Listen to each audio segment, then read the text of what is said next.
ভাই একটা বিষয় মানে আপনি শুরুতে যে জায়গায় ছিলেন যে রাষ্ট্র রাজনীতি এরা কখনোই ওই অর্থে গণমাধ্যম বান্ধব হয় না বা তারা সবসময় চায় যে গণমাধ্যম তার অনুগত থাকুক, সে চাপে রাখুক, আবার গণমাধ্যমের দায়িত্ব হচ্ছে যে সে প্রশ্নটা করবে মানে ক্ষমতাকে।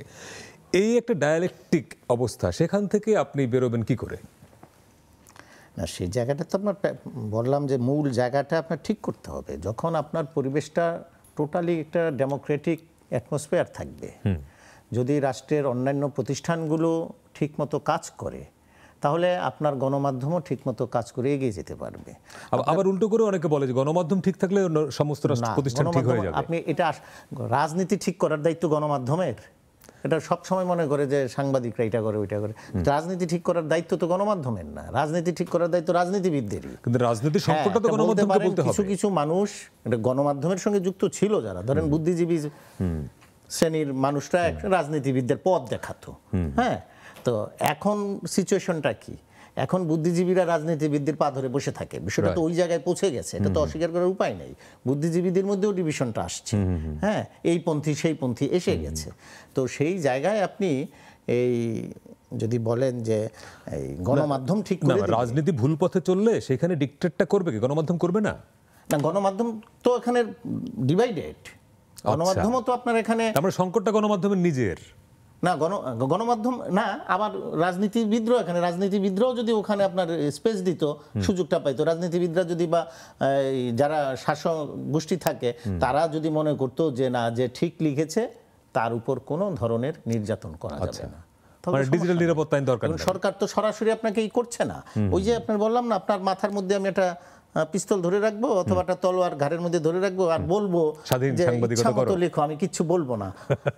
যতই বলি আপনি ইচ্ছা মতো লেখো, আমি কিছু বলবো না, তলোয়ারটা তো আপনার ঘাড়ের উপরে রয়ে যায়। ওই আইনগুলি তো সেটা ওই রকমের একটা ভয় তৈরি করে দেয়। আরেকটা বিষয় হলো আমাদের নিজেদের সমস্যা, যেটা আপনি বলছিলেন। হ্যাঁ, যে গণমাধ্যমের এখন ভালো ভালো হ্যান্ড আসে না তো। হ্যাঁ, যে কাবিরদি যেটা বললেন না, 5,000 10,000 টাকা দিয়ে আসে না, পেশাদারিত্ব নাই, এখন এই জায়গায় স্যালারি ঠিক মতো নাই, এই জায়গায় শান্তি বিনোদন ঠিক মতো নাই, চাকরির নিশ্চয়তা ঠিক মতো নাই। ভালো ভালো হাত এখানে আসবে কেন? প্রথমত এটা। দ্বিতীয়ত ভালোকে প্যাট্রোনাইজ করা, রাষ্ট্র বলেন প্রতিষ্ঠান বলেন ভালোকে কিন্তু প্যাট্রোনাইজ করে, সেই জায়গাটারও এখানে একটু অভাব আছে।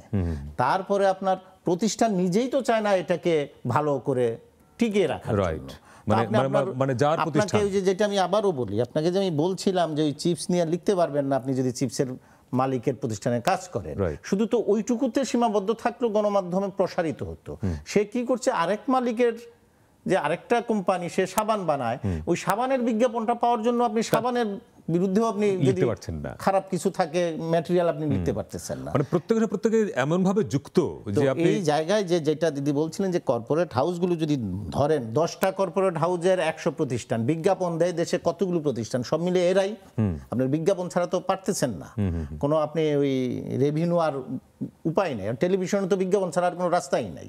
হ্যাঁ, তো আপনি এখন এই যে রাষ্ট্রের দায়ের কথা যে বারবার বলি, কেন আমার টেলিভিশনে আমার শুধুমাত্র বিজ্ঞাপনের উপর নির্ভর করতে হবে? আমার এই কন্টেন্ট দেখে আপনি কেবল অপারেটররা যে বাড়িতে আপনার কাছে টাকা নিচ্ছে না, আমি টাকা দিচ্ছি না 300-400 টাকা করে, ওটার ভাগ আমার নাই। আমার জিনিস তো আপনি দেখাচ্ছেন, তা আপনি কি আমার ভাগ দিচ্ছেন? তো ভাগটা আদায় করার জন্য তো রাষ্ট্রের ভূমিকা রাখা দরকার। এটা নিয়ে অনেকদিন ধরে আলোচনা হচ্ছিল, কোনো অগ্রগতি নাই। এই কারণে আমি ওভারঅল যে সিচুয়েশনটা দেখতেছি বাংলাদেশে, আমি অদূর ভবিষ্যতে যে এই পেশাদারিত্বটা কমেছে, এটা বাড়ার জন্য যে পেশাদাররা এগিয়ে আসবে সেইটা ক্ষীণ সম্ভাবনা, লিটল প্রোগ্রেস বলতে পারেন বা নাইও এখানে।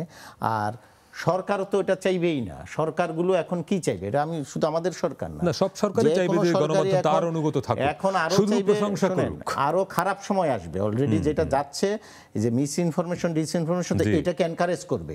যত রকমের বিভ্রান্তি আপনি ছড়াই দিতে পারেন, তাহলে আপনি রাষ্ট্রগুলো এটাই চায়, বিভ্রান্তি ছড়াই দিলে আসল তথ্য থেকে আপনি বিরত থাকে, আসল তথ্যটা আপনি পাবেন না। সেটাকে এনকারেজ করবে বলেই আপনার এই ছোট্ট মার্কেটে 3000-এর উপরে পত্রিকা, একটা জেলা শহর থেকে 100 পত্রিকা বের হয়, এই পারমিশনটা দেয় কেন? আবার টেলিভিশনের সংখ্যাও যদি দেখেন 40-50টা, সরকার কিন্তু ভাবা নিতে পারে যে আমি তো অবাধ, সবাইকে লাইসেন্স দিচ্ছি, আপনার 50টা টেলিভিশন কেন আমার ঢাকা শহরে থাকবে আপনি বলেন? কি ওর মার্কেটটা কত বড়। হ্যাঁ, এইটা কয়দিন পরে আরো খারাপ হবে যে সোশ্যাল মিডিয়ায় যে আপনার হ্যাঁ বিজ্ঞাপনগুলো চলে যাবে, তখন তো আরো খারাপ হবে। তখন আপনি কি করবেন? তখন আপনি স্বেচ্ছায় কন্টেন্টের মধ্যে ঢুকবেন। কন্টেন্টের মধ্যে কি ঢুকবেন? যিনি বিজ্ঞাপন দিবেন তিনি বলে দিবেন এইভাবে লিখো, তিনি বলে দিবেন, নাটকগুলিতে করে না, সিনেমায় করে না, অমুককে নায়িকা বানাও, যিনি লোক করে, এটা তো করে। এখন ওই যে নিউজে বলে দিবে আপনি এইভাবে বলবেন, তাহলে আমি এই বিজ্ঞাপনটা দেব। তো খারাপ সময়টা আরো আসছে। তো সেটার জন্য এখন যদি সবাই মিলে এই সমস্যাটাকে আপনি আগে ওন করেন যেটা সমস্যা, তারপরেই সমাধানের পথ খোঁজা যাবে।